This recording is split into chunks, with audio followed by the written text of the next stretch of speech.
In 2025, this has become a reality for millions across the globe. Some countries are now completely blocked from traveling to the United States. Their citizens' passports are questioned, their documents doubted, and their hopes dashed. This isn't only about visas or politics. It's a sign of deep global problems, from failing governments and violence to security fears and broken systems. The bans reflect bigger issues that affect not just travel, but the lives of millions and the future of entire regions.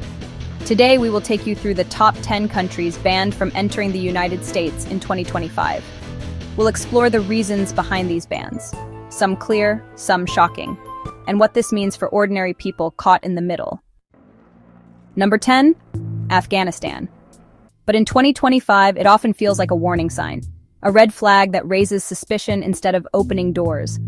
Since the Taliban regained full control of Afghanistan, security concerns have surged.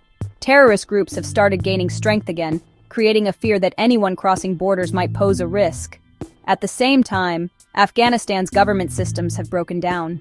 There's no reliable way to verify who people really are. Background checks are impossible because records don't exist or are fake. Fake documents are everywhere, making it impossible for United States immigration officers to trust the papers Afghans carry. Corruption and chaos mean even official IDs might not be genuine. But what about the innocent?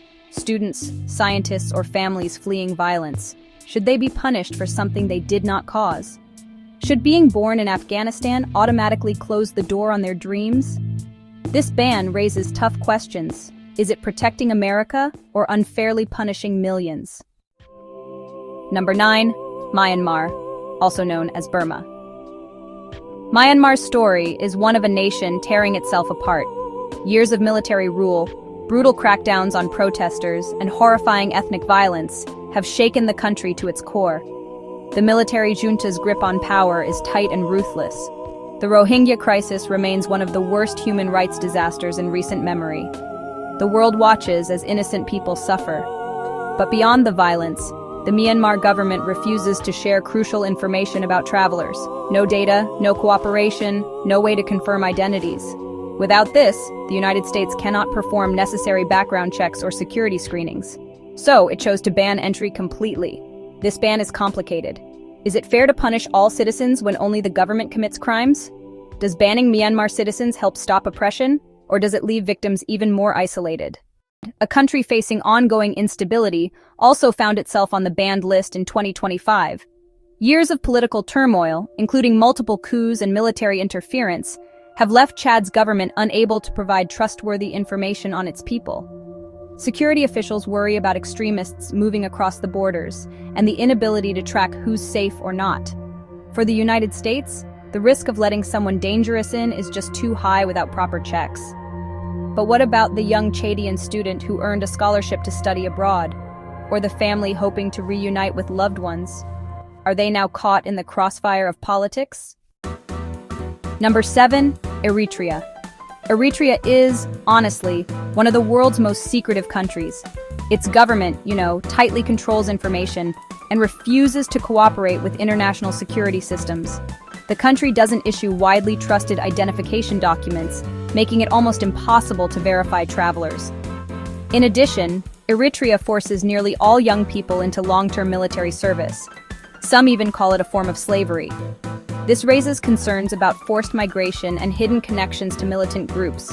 Because of these risks and secrecy, the United States placed Eritrea on its banned list. But what about a young Eritrean hoping to study engineering abroad?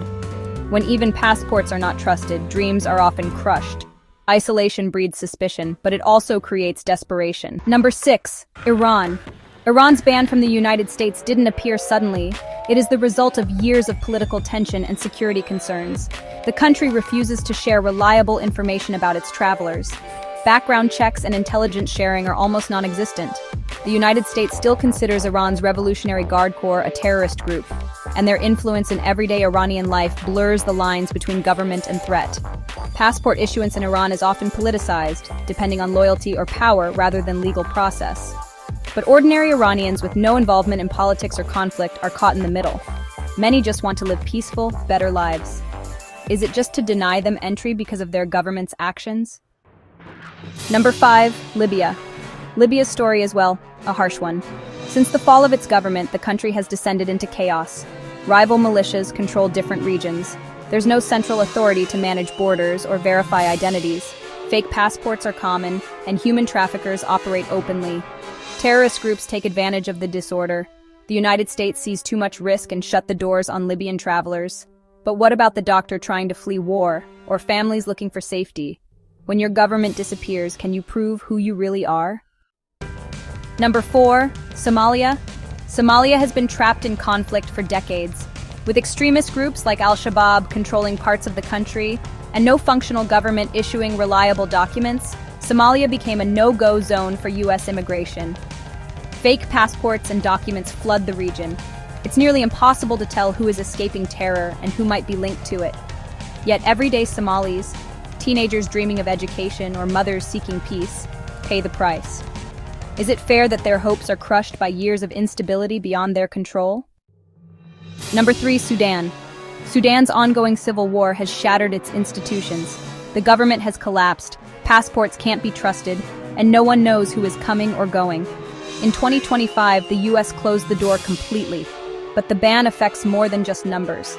It hits students who received scholarships, refugees trying to rebuild their lives, and families hoping for a fresh start. When a country falls apart, should its people lose their chance at a better future too? Number 2, Yemen. Yemen's devastating war has destroyed its government's ability to function. In many areas, armed groups control the land.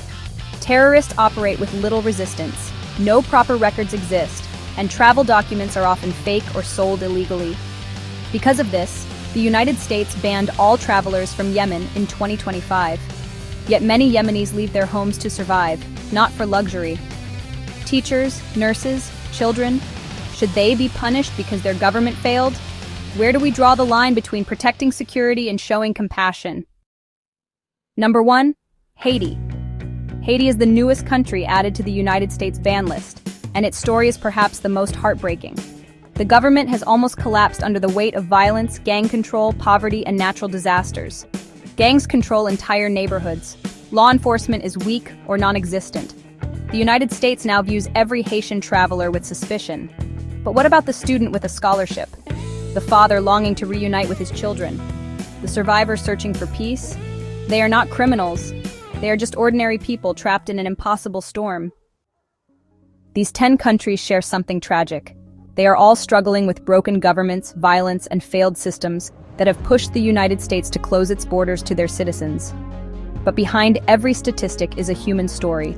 Students, families, doctors, teachers, people who deserve hope, opportunity, and safety. As we watch the world change, these bans remind us how fragile peace and order can be, and how the actions of a few can affect the lives of millions. The question remains, how do we balance security with humanity? How do we open doors for those who need them most, without risking the safety of others? In 2025, the answer isn't simple, but understanding these bans is the first step toward finding one. Thank you for watching. If this video helped you understand these